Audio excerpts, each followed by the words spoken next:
My name is Gina, and this is the story of how my life fell apart and then came back together. I'm 35 years old, and until recently, I thought I had it all figured out. I was the sales director at a large company, married to my college sweetheart, Mark, and we had just bought our first house. After graduation, I landed an entry-level job at a promising startup. I worked my way up the ladder, putting in long hours and sacrificing weekends. It paid off when I was promoted to sales director last year. Mark, on the other hand, had a harder time finding his footing. He bounced between a few jobs before settling as a shift supervisor at a mirror manufacturing company. Our best friends were another couple, Lisa and Tom. We met them at a neighborhood barbecue shortly after moving into our new house. Lisa was a stay-at-home wife, always impeccably dressed and with a spotless home. Tom was a successful entrepreneur who seemed to work as much as I did. When we bought our house, I was the one who qualified for the mortgage. I put it in my name and assumed all the responsibility for the payments. I didn't mind at the time, I was making good money, and I figured Mark would contribute when he could. As time went on, I noticed Mark becoming more and more dissatisfied with his job.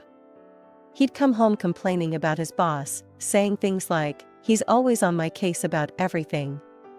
I can't do anything right," in his eyes. I tried to be supportive. "What happened this time?" I'd ask, setting aside whatever work I'd brought home. He called me out for being 5 minutes late, Mark would huff. "As if that makes a difference." And then he had the nerve to tell me how to talk to the clients. I'd been doing this job for years. I'd listen and nod, but inside I was growing frustrated. These seemed like normal workplace interactions to me, not the personal attacks Mark made them out to be. One day, Mark came home earlier than usual. I was in the middle of a conference call, but excused myself when I saw his face. "What's wrong?" I asked, muting my laptop. "I quit," he said simply. I felt like I'd been punched in the gut. "You what?" I couldn't take it anymore. My boss made another comment about my attitude, and I just snapped. I told him where he could shove his job and walked out. I took a deep breath, trying to calm the panic rising in my chest. "Mark, we have a mortgage. We can't afford for you to be unemployed right now." He waved off my concern. "I'll find something better. Something where I'm appreciated." I wanted to scream. Instead, I just nodded and went back to my call. After Mark quit his job, our lives changed dramatically. I took on extra shifts and increased my workload, desperate to keep up with our mortgage payments and daily expenses. My days became a blur of meetings, sales calls, and late nights at the office. I was exhausted, but I didn't see any other choice. Meanwhile, Mark seemed to be in no hurry to find new employment. He'd occasionally mention an interview he'd been to, but there was always some reason it wasn't the right fit. The commute would be a nightmare, he'd say, or, the boss seemed like a real jerk. I tried to be patient, but my frustration grew with each passing day. One evening, I came home late to find Mark lounging on the couch, watching TV. "Hey," I said, dropping my bag by the door. "Have you eaten?" He looked up at me, frowning. "No, I was waiting for you to cook something." I stared at him in disbelief. "Mark, it's 9 p.m. I've been working since 7 this morning. Why didn't you make dinner?" "Because that's your job," he snapped. "You're never home anymore, Gina. The house is a mess, there's no food in the fridge, and I can't remember the last time we had a proper meal together." I felt my temper rising. "My job?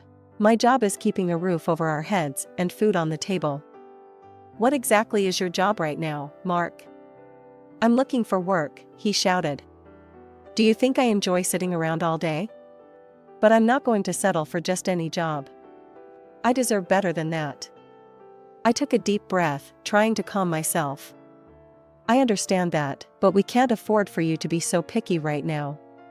We have bills to pay." "Always about the money with you," he muttered. "What happened to supporting each other through thick and thin?" "I am supporting us," I said quietly. "But I need you to meet me halfway. Please, just try harder to find something. Anything." We can reassess once we're more stable. Mark didn't respond. He just turned back to the TV, effectively ending the conversation. I went to bed hungry and angry that night, wondering how much longer I could keep this up. The next day, I met Lisa for coffee during my lunch break.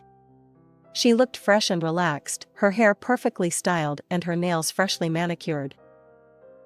"Gina, honey, you look exhausted," she said, concern in her voice. "Are you getting any sleep at all?"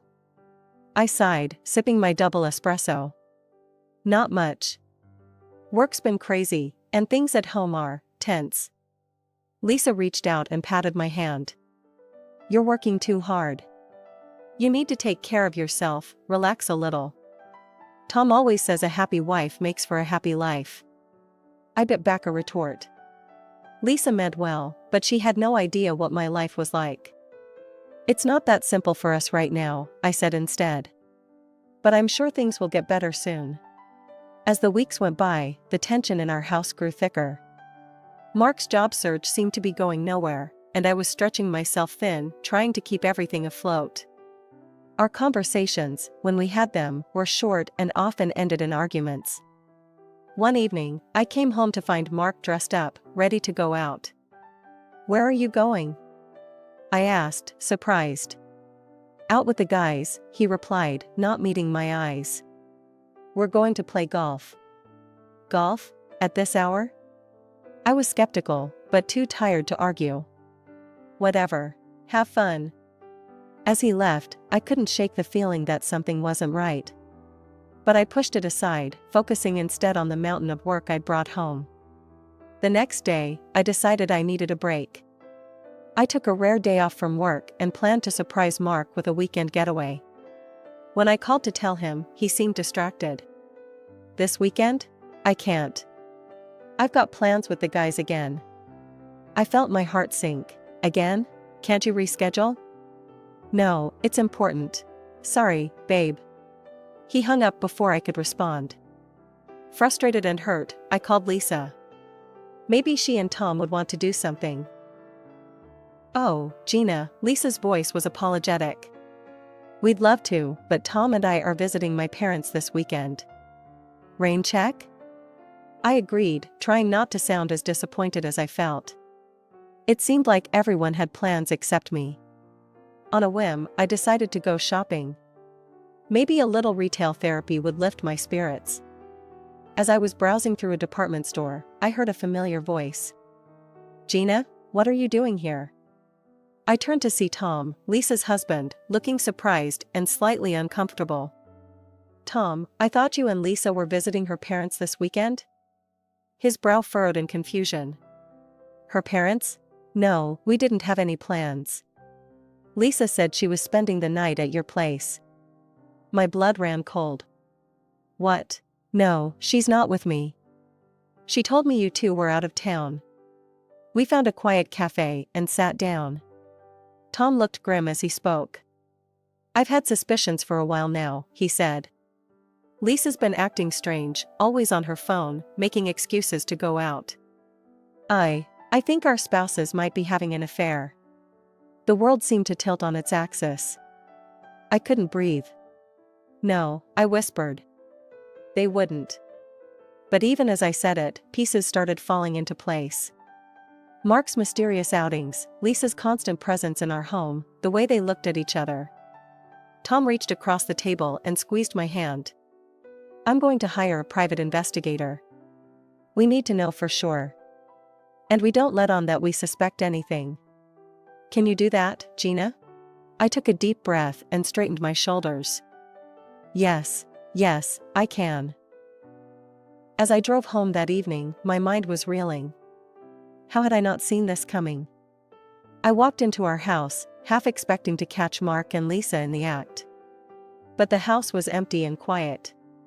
Mark came home late, smelling of alcohol and mumbling about a great game of golf. The next 2 weeks were excruciating. I went through the motions of daily life, pretending everything was normal, while my insides churned with suspicion and dread. Mark continued his golf outings and job hunting charade, and I feigned belief in his increasingly transparent lies. One afternoon, my phone buzzed with a text from Tom. "We need to talk. Meet me at the cafe in an hour." My heart raced as I made an excuse to leave work early. When I arrived at the cafe, Tom was already there, a thick manila envelope on the table in front of him. He slid the envelope across to me without further ado. With trembling hands, I opened it and began to look through the contents. There were photographs, credit card statements, hotel receipts, and transcripts of text messages. It was all there in black and white, irrefutable evidence of Mark and Lisa's betrayal. "How long?" I managed to choke out. Tom's voice was flat. "At least 6 months, according to the investigator. Maybe longer." I felt like I might be sick. 6 months. Half a year of lies, of me working myself to the bone while Mark. "There's more," Tom said quietly. "Gina, you need to check your bank accounts. All of them." Confused, I pulled out my phone and logged into my banking app. What I saw made my blood run cold. My savings account, the one I'd been quietly building up for years as an emergency fund, was empty. With shaking fingers, I checked my credit card balance, which I had given Mark to pay for gasoline. Maxed out. "He's been funding their little adventure with your money," Tom said, his voice tight with anger. "Fancy dinners, hotel rooms, gifts for Lisa. All on your dime." The shock gave way to a fury I'd never experienced before. All those times I'd come home exhausted, all the extra hours I'd put in, all the sacrifices I'd made, and this is how Mark repaid me? "What are you going to do?" I asked Tom, my voice surprisingly steady. He leaned back, a cold smile on his face. "I'm going to divorce Lisa, and take her for everything she's worth. And then some." He paused, looking at me intently. "The question is, what are you going to do, Gina?" I took a deep breath, my mind racing. "I want revenge," I said slowly. "But I want them to suffer. I want them to feel as humiliated and betrayed as I do right now." Tom nodded approvingly. "I was hoping you'd say that. I have an idea, but it's going to take some planning." Over the next hour, Tom and I hatched a plan. It was devious, it was cruel, and it was exactly what Mark and Lisa deserved. That night, when Mark came home, I greeted him with a smile. "Hey, honey," I said, kissing his cheek. "Listen, I was thinking, why don't we throw a party next weekend? To celebrate our friendship with Tom and Lisa. It's been a while since we all got together." Mark's eyes lit up. "Yeah, that sounds fun. I'm sure Lisa would love to help plan it." As I turned away, ostensibly to start dinner, I allowed myself a small, grim smile. Mark and Lisa had no idea that their perfect little world was about to come crashing down around them. The week leading up to the party was a masterclass in deception. I threw myself into the preparations with a manic energy, playing the role of the perfect hostess. I called Lisa daily, discussing menu plans and decorations, all while picturing the look on her face when her world fell apart. The day of the party arrived, and our house was transformed. I had outdone myself with the decorations and food, determined that everything should be perfect for the grand finale. Guests started arriving in the early evening. I played the gracious host, making small talk and ensuring everyone's glasses were full. Tom arrived alone, explaining that Lisa would be there shortly. She was picking up a special dessert. When Lisa finally swept in, she was the picture of domestic perfection. Her hair was immaculate, her dress flattering, and in her arms was an elaborate cake. "Sorry I'm late," she trilled, air-kissing my cheek. I wanted everything to be just right. As the evening progressed, I watched Mark and Lisa carefully. To the casual observer, there was nothing untoward in their interactions. But now that I knew what to look for, their stolen glances and subtle touches were glaringly obvious. Finally, as the sky outside darkened, Tom stood up and clinked his glass for attention. "Everyone, if I could have your attention please," he said, his voice carrying across the room. "Gina and I have prepared a little entertainment for you all. If you'd like to gather outside, we've set up a screen for an interesting film." There was a murmur of excitement as our guests filed out onto the back lawn. Mark looked at me, confused. "What's this about?" he asked. I smiled sweetly. "Oh, just a little trip down memory lane. Come on, you don't want to miss this." Outside, everyone settled onto blankets and chairs, facing the large screen we'd set up. Tom started the projector, and at first, it showed innocent scenes, the four of us on various outings, laughing and having fun. I saw Lisa relax, probably thinking this was just a sentimental slideshow. How wrong she was. Suddenly, the music changed, becoming darker, more ominous. The images on the screen shifted, showing Mark and Lisa in various compromising positions, leaving hotels together, kissing in a car, entering our house when I was at work. A collective gasp went up from the audience. I heard Lisa's mother let out a strangled cry. Mark jumped to his feet. "What the hell is this?" he demanded. I stood up slowly, my voice ice cold as I addressed the stunned crowd. "This, ladies and gentlemen, is what betrayal looks like." While Tom and I worked ourselves to the bone, our spouses were carrying on an affair behind our backs. Lisa was sobbing now, mascara running down her face. "Gina, please, I can explain." "Explain?" I cut her off. "Explain how you've been sleeping with my husband for months. Explain how you've been spending my hard-earned money on your little trysts." Tom stepped forward, his face grim. "Lisa, don't bother coming home. I've already changed the locks. You'll be hearing from my lawyer." The party dissolved into chaos. Guests were whispering furiously among themselves. Lisa's parents were berating her, her father's face purple with rage. As the shocked murmurs of the guests subsided, I steeled myself for what I knew I had to do next. I walked back into the house, retrieved the manila envelope from my desk drawer, and returned to the lawn. Mark was still standing there, looking shell-shocked and pale. I thrust the envelope into his hands. "Here are the divorce papers, Mark. I want you out of my house tonight, and I'll be demanding compensation from both you and Lisa for your betrayal." Mark fumbled with the envelope, his hands shaking. "Gina, please, we can talk about this. I can explain." "There's nothing to explain," I cut him off coldly. "You've said enough with your actions. Now leave." He stood there, divorce papers in hand, looking as if he'd been slapped. Guests were approaching me, offering sympathetic words and support. In the middle of the lawn, Lisa had sunk to her knees, mascara running down her face as she pleaded with Tom. "Please, Tom, don't divorce me. I made a mistake. We can work through this." To my surprise, Mark rushed over to Lisa. He grabbed her arm and hissed, "Get up. Don't humiliate yourself like this. We can start over, make a new life together." Lisa's tear-streaked face contorted with fury. She yanked her arm away from Mark and spat. "Start over? With you? I don't need an unemployed man who can only pay compliments. I need someone who can actually support me." As the last of the guests trickled out, offering final words of support, Tom approached me. His face was a mask of controlled anger, but his voice was gentle when he spoke to me. "Gina, if you need any help, legal, financial, anything, please don't hesitate to call me. We're in this together, okay?" I nodded, grateful for his support. "Thank you, Tom. The same goes for you." As Tom left, I turned to Mark, who was standing alone, looking lost. "I want you gone by morning. Leave your keys on the kitchen counter." I turned my back on him and walked into the house, closing the door firmly behind me. Through the window, I watched as he slowly made his way down the driveway and out of sight. The house felt eerily quiet after the chaos of the evening.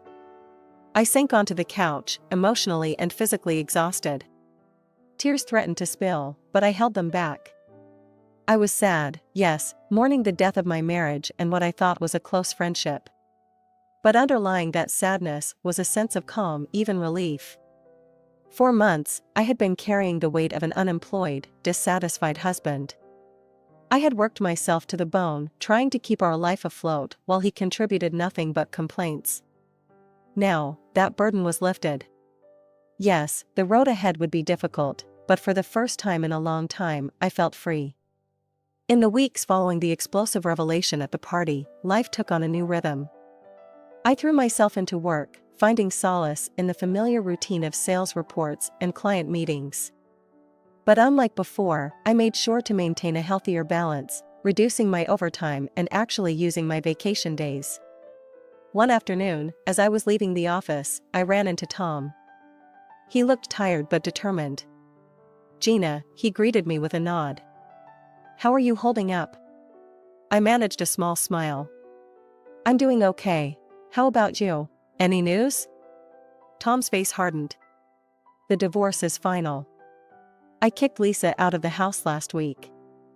I wasn't surprised, but I still felt a twinge of something. Not quite sympathy, but a sense of shared experience. "How did she take it?" He shrugged. "Not well. Apparently, her parents meant what they said at the party. They refused to take her in or help her financially." I raised an eyebrow. "Really? That seems harsh." "They're old-fashioned. Adultery is a big deal to them." Tom sighed. "Last I heard, she's working as a sales clerk at some department store downtown." The irony wasn't lost on me. Lisa, who had always looked down on my career, was now forced to work a job she would have considered beneath her. "What goes around comes around, I suppose," I murmured. Tom nodded grimly.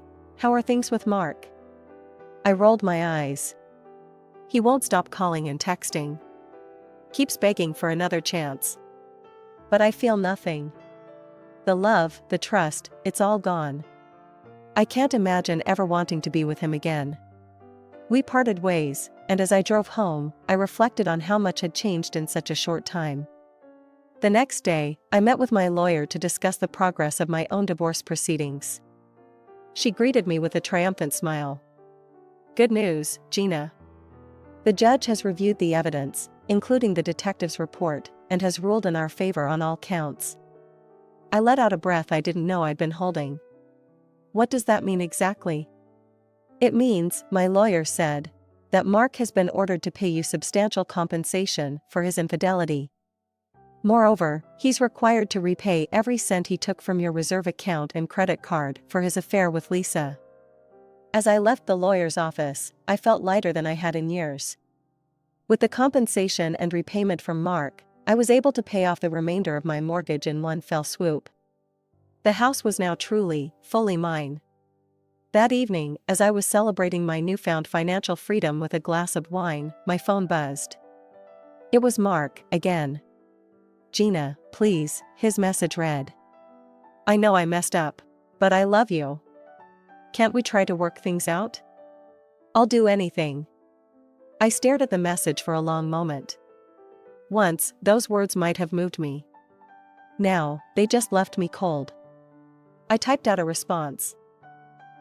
"Mark, stop contacting me. It's over. I don't love you anymore, and I don't want to try again. Please respect my decision and leave me alone." I hit send and then blocked his number. It felt final, decisive. And it felt good. Life has a funny way of surprising you when you least expect it. Just when I thought I had everything figured out, that I was content with my newfound independence, fate threw me another curveball. It started innocently enough. Tom and I had been in regular contact since our respective divorces, offering each other support and companionship during this challenging time. One evening, about 2 months after my divorce was finalized, Tom called me. "Hey Gina," he said, his voice warm. "I was thinking. We've both been through hell lately. How about we celebrate our new beginnings? I could bring over a bottle of wine, and we could toast to our freedom." I hesitated for a moment, but then thought, why not? "Sure, Tom. That sounds nice. Come over around 8? When Tom arrived, bottle of expensive red wine in hand, I was struck by how different he looked. Gone was the stressed, angry man I'd seen at the fateful party. He seemed lighter, more relaxed. He'd even gotten a haircut that suited him well. We settled on my patio, the warm summer evening wrapping around us like a comfortable blanket. As we sipped our wine, our conversation flowed easily, punctuated by laughter and moments of shared understanding. You know, Tom said, refilling our glasses. I never thought I'd say this, but I'm actually grateful for what happened. It opened my eyes to so much. I nodded, understanding completely. I know what you mean. It's like, we're finally free to be ourselves. As the night wore on and the wine bottle emptied, I found myself noticing things about Tom I'd never paid attention to before. The way his eyes crinkled when he smiled, the gentle timbre of his laugh, the strength in his hands as he gestured while talking. I'm not sure who made the first move. One moment we were laughing about some shared memory, and the next, we were kissing. That night, Tom and I crossed a line we'd never even considered before. When morning came, I woke up to find Tom already awake, watching me with a mixture of affection and uncertainty. Gina, he said softly, about last night. Last night was unexpected, but it felt right. Maybe we could date? Take things slow, see where this leads? I found myself nodding, a smile spreading across my face. I'd like that, Tom. Over the next few weeks, Tom and I embarked on a new journey together. We went on proper dates, dinners, movies, long walks in the park. To my surprise, Tom revealed a romantic side I'd never seen before. He brought me flowers, left sweet notes for me to find, and always seemed to know just what to say to make me smile. You know, I said to Tom one evening as we cuddled on my couch, I never would have predicted this. He chuckled, pressing a kiss to my temple. Life's full of surprises, isn't it? But I have to say, this is one surprise I'm very grateful for. As I snuggled closer to him, I found myself agreeing wholeheartedly. We weren't looking too far into the future yet, both of us knew the importance of living in the present. But for the first time in a long time, I felt hopeful about what that future might hold.